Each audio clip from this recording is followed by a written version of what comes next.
Bonjour, c'est Jules Lavie pour Code Source, le podcast d'actualité du Parisien.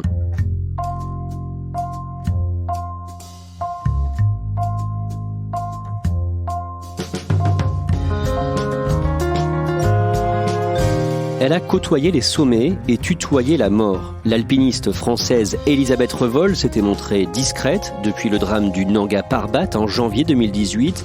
Pour survivre, elle avait dû laisser derrière elle son compagnon de cordée. Mais après des mois de silence, ces derniers jours, elle a rencontré quelques médias, dont Le Parisien, à l'occasion de la sortie de son livre Témoignages, Vivre, publié aux éditions Artaud. Code Source vous raconte son histoire.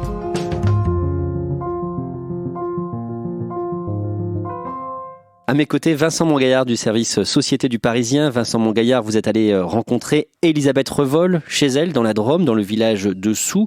À quoi est-ce qu'elle ressemble ? C'est un petit bout de femme d'1m56 pour 48 kilos qui, quand on la voit encore le visage tanné par une expédition faite en catimini le mois dernier, le Manaslu, un sommet de 8000 mètres dans l'Himalaya. Elle nous accueille dans la brocante tenue par son mari dans un petit village de 550 âmes. Et on découvre une femme lumineuse, rayonnante, qu'on a presque envie de serrer dans ses bras parce qu'elle a une voix un peu haut perché à la oui-oui, elle est attendrissante. Cette année, en mai, pour se reconstruire après le drame qu'on va raconter, elle a gravi l'Everest. Oui, c'était son Graal, l'Everest. Toute petite, dans sa chambre, il y avait un poster, l'Everest, à travers sa face ouest. Elle est partie là-bas, discrètement, en solo, au moment où il y avait les embouteillages dans l'Everest. Elle a réussi à conquérir ce sommet pour se reconstruire parce que, comme dit Elisabeth Revol, l'endroit où elle se sent le mieux, en sécurité, où elle n'a pas peur, c'est la montagne, c'est la haute altitude, c'est la troposphère. Vincent Mongaillard, là aussi, il y a eu une polémique. Le 23 mai, Elisabeth Revol était la première Française à atteindre le toit du monde sans oxygène. Une information annoncée par son sponsor sur les réseaux sociaux, mais remise en cause sur le site Alpine Mag. Au final, on s'apercevra qu'elle avait eu recours à l'oxygène, mais le patron, comme Elisabeth, mettra 2 semaines pour rectifier le tir. Et c'est comme ça qu'elle sera traitée de menteuse, alors qu'à la base, elle, c'était un trip totalement perso, comme elle dit. Elle n'avait pas l'intention de le médiatiser. Elle n'a jamais voulu manipuler l'opinion publique. Mais encore une fois, c'est une erreur de communication, une négligence, comme elle dit, qui lui a coûté cher. Comment est-ce qu'elle a vécu ça ? Elle a vécu ça comme une agression. Elle a mauvaise réputation ? Oui, effectivement, elle a un sale caractère, elle est distante, mais tout simplement parce qu'on ne la connaît pas. Alors, il y a des gens dans la montagne qui vont l'ériger en icône et d'autres qui vont la brûler vive parce que elle est parfois maladroite dans ses déclarations, mais tout simplement parce que elle ne connaît pas bien les rouages médiatiques, cette tempête médiatique qu'elle fuit en permanence en gravissant les montagnes.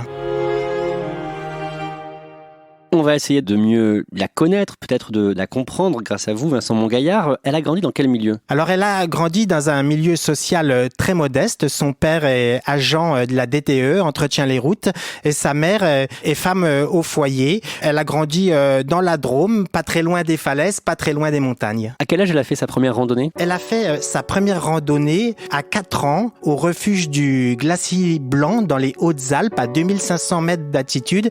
Il faut savoir qu'elle a un rapport particulier à la montagne, Elisabeth Revol, puisque quand elle était dans le ventre de sa mère, cette maman a contracté un cancer et quand elle est née, Elisabeth, sa maman a dû entamer une radiothérapie très lourde et les médecins, les naturopathes aussi qui la suivaient lui ont dit ce qu'il vous faut, madame, c'est faire de la randonnée, aller dans les montagnes, respirer l'air pur, notamment du massif des Écrins qui n'est pas très loin. Donc ça veut dire qu'Elisabeth a immédiatement baigné dans les sentiers escarpés des montagnes, ce qui lui a donné le goût assez rapidement de l'altitude. Dans le jardin familial, elle était en permanence perchée dans les tilleuls en équilibre, jouant à Tarzan. Et puis, à l'heure du repas, elle avait toujours une question qu'elle posait à ses parents, c'est comment on atteint les neiges éternelles ? Et ses parents lui répondaient toujours, tu verras quand tu seras grande. Elisabeth Revol perd sa mère quand elle a 16 ans. Elle est endeuillée par ce drame et elle va se consoler dans ce qu'elle appelle la blancheur des neiges éternelles. C'est à partir de ce moment-là qu'elle se professionnalise un petit peu en adhérant à des clubs d'alpinisme et qu'elle atteint ses premiers 3000 mètres, 4000 mètres dans les Alpes et donc qu'elle gagne en altitude et qu'elle découvre enfin ces neiges éternelles. Et elle va devenir une grande alpiniste. Oui, puisque parallèlement à ses études de sport et son métier de prof de PS, où elle est toujours vacataire, elle s'octroie dans l'année des espaces d'évasion où elle va commencer par les grands sommets d'Amérique latine et puis très vite elle va se tourner vers les légendaires sommets de l'Himalaya à plus de 8000 mètres d'altitude.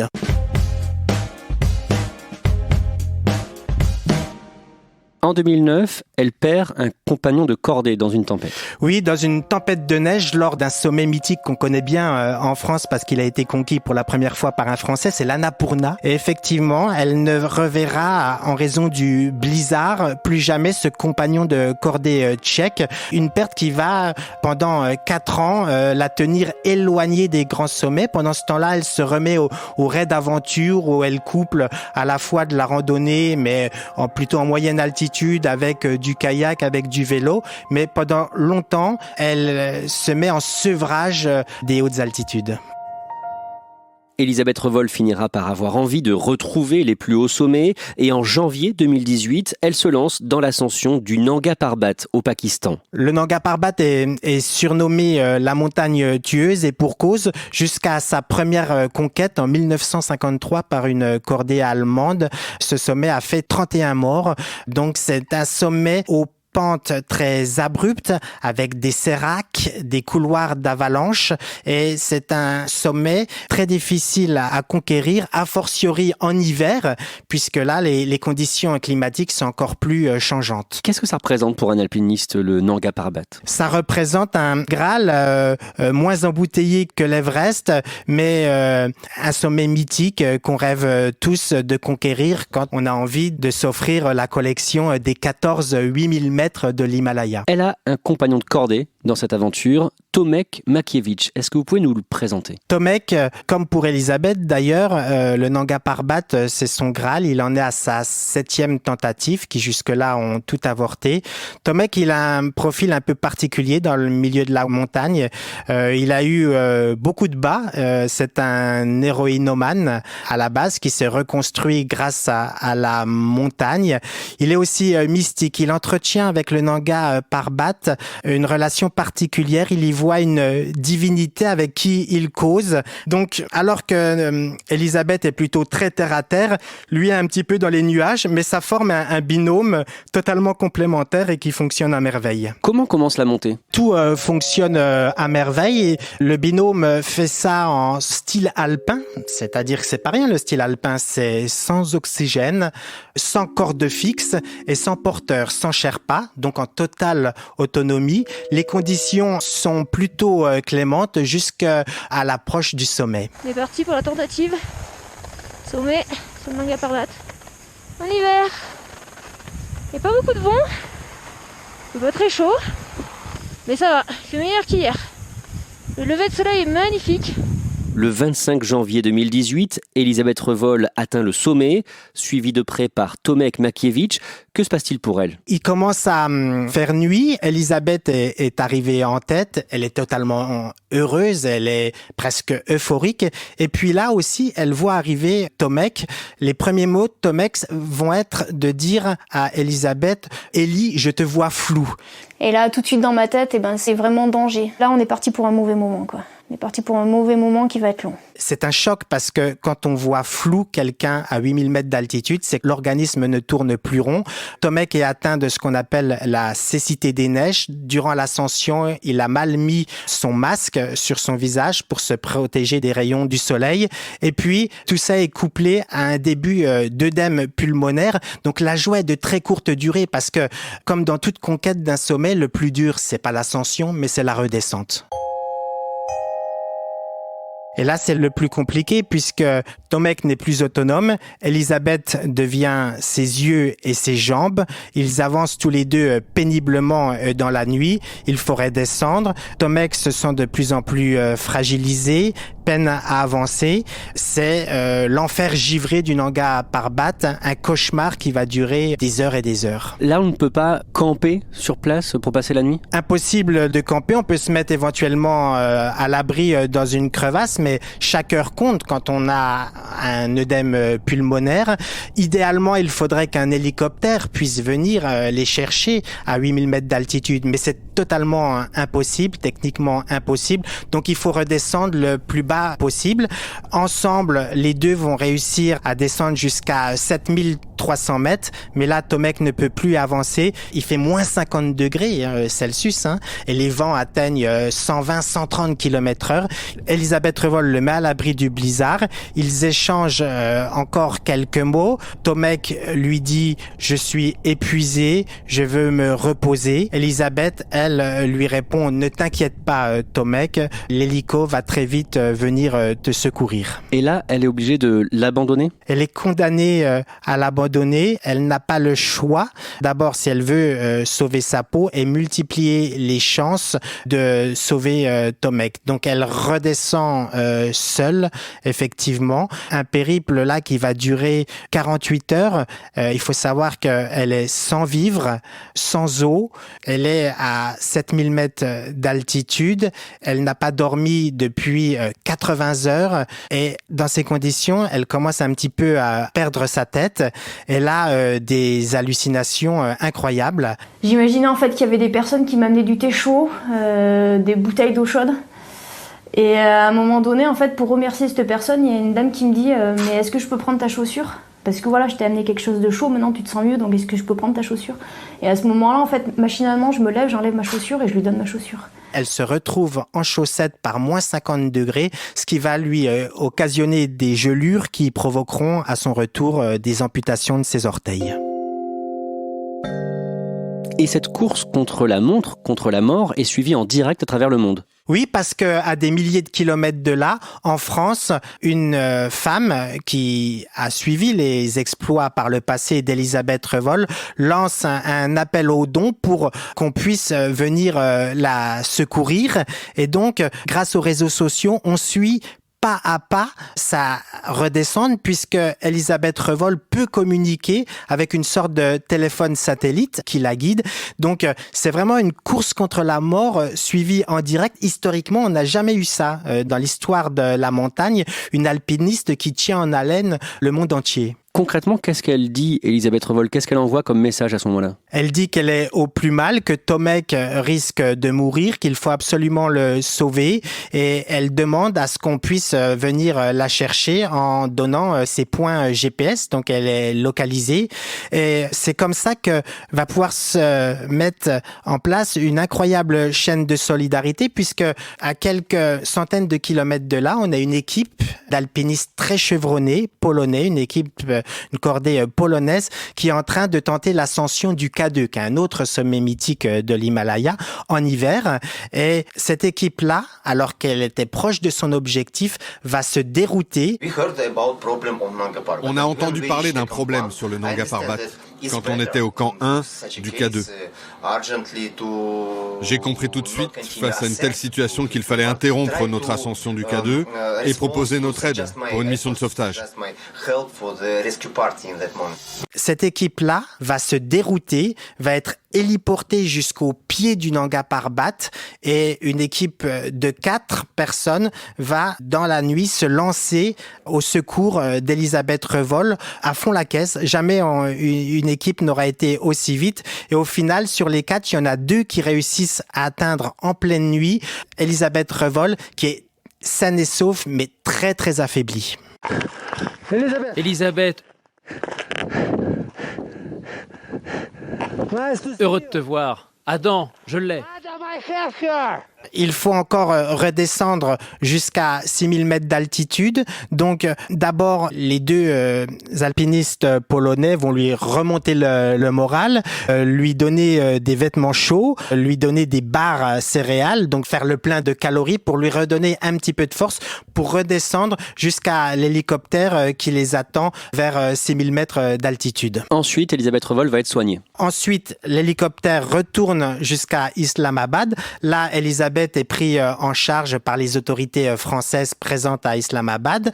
On lui met des bandes autour de ses extrémités pour tenter de soigner ses orteils et ses phalanges. Et immédiatement, elle est rapatriée en France. Et là, étonnamment, ce qu'elle va vivre en France est encore plus dur que ce qu'elle a enduré sur les pentes du Nanga Parbat. Pourquoi ? Parce que comme elle a tenu en haleine le monde pendant 3 jours, elle fait face à une tempête médiatique qui cherche immédiatement à recueillir ses premiers mots. Elisabeth Revol organise une conférence de presse le 7 février 2018 à Chamonix. Elle est à ce moment-là à bout de force, épuisée, et elle a des mots très durs envers les autorités pakistanaises. Quand on déclenche un secours, le temps est vraiment précieux, c'est une course contre la montre, parce que quand on déclenche un secours, c'est en urgence. Et là, il a fallu attendre en fait 48 heures pour qu'il y ait quelque chose qui se passe. Beaucoup de colère en fait à l'intérieur de moi. Et ça, évidemment, ça choque. Sur les réseaux sociaux, on l'accuse de colonialisme sportif, de témoignages impudiques. On lui reproche de ne pas avoir assumé la prise de risque. Et ça, elle vit de nouveau ça comme une agression. Et elle aura beaucoup de mal à s'en remettre. Elle a le malheur d'aller voir tout ce qui se dit sur elle. Et elle oublie aussi tous les commentaires élogieux, parce que c'est quand même un exploit d'avoir réussi à sauver sa peau, d'avoir trouvé la force de redescendre, mais elle ne conserve en elle que le côté négatif, cumulé à autre chose qu'elle vit très mal. C'est ce qu'on appelle le syndrome de la survivante, puisqu'elle a échappé au drame, elle est vivante, et Tomek, lui, est mort. Et elle se sent coupable, même si les médecins ont beau lui répéter que rien n'aurait pu sauver Tomek, qui était au stade ultime de l'œdème pulmonaire. Rien n'aurait pu sauver Tomek, pas même les secours des hélicoptères dans les heures après sa redescente. Comment est-ce qu'elle s'est reconstruite ? Elle s'est d'abord reconstruite grâce au soutien de son mari brocanteur, des habitants de son village qui étaient derrière elle, grâce au psy également, puisque ce qui l'a longtemps marqué, ce sont ce qu'on appelle les images trauma, les images flash d'un Tomek agonisant, du sang qui coule de sa bouche, de ses yeux vitreux et de son nez tout blanc gelé. Ça, c'est en permanence en elle. Elle dit que c'est comme une trotteuse dans sa tête. Dès qu'elle court, dès qu'elle va faire du vélo, elle y repense. Et donc, grâce à une thérapie d'origine américaine qui s'appelle EMDR, elle a réussi à oublier ces images grâce à des mouvements oculaires, des mouvements des yeux qui lui ont permis d'effacer ça de sa mémoire. Aujourd'hui, je vais bien. Je vais très bien sur tous les plans. Physiquement, moralement, ça va. Ça a pris du temps. Et je pense qu'il n'y a que le temps qui permet d'aller mieux sur tous les points. Donc c'était une longue étape, je me suis fait énormément aider. Il y a des gens qui m'ont soutenu, qui ont été là, qui ont été présents, qui m'ont jamais lâché, qui m'ont toujours tendu des perches. Et si je suis là aujourd'hui, c'est grâce à tous ces gens, je pense. Quand on vous écoute, Vincent Montgaillard, on sent chez cette femme qui n'est pas très grande, beaucoup de force, beaucoup d'énergie. Vous l'avez ressenti comme ça ? Oui, elle a une énergie incroyable. Sans ses capacités hors normes, sans son côté extraterrestre de la montagne, elle n'aurait pas pu survivre à une telle descente. Mais elle est comme ça, elle a un patrimoine génétique incroyable, Elisabeth Revol. Il faut savoir que, par exemple, son cœur au repos ne bat que 35 fois par minute, quand une femme de son âge, c'est 80 pulsations par minute. Elle est hors norme, Elisabeth Revol, et elle est capable d'affronter tous les sommets du monde. Et donc vous pensez qu'elle va regravir des sommets dans les années qui viennent ? La montagne, c'est son refuge, elle ne peut pas s'en passer, elle en a besoin pour son équilibre, et elle est tellement mal à l'aise dans l'agitation des vallées que forcément elle voudra reprendre de l'altitude à un moment ou à un autre.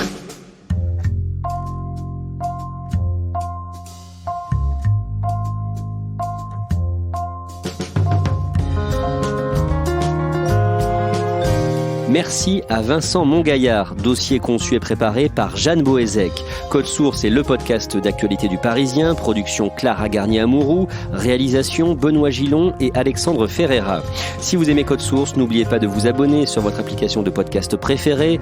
Nous sommes aussi disponibles sur Deezer et Spotify et vous pouvez dialoguer avec nous par Twitter ou à l'adresse codesource@leparisien.fr.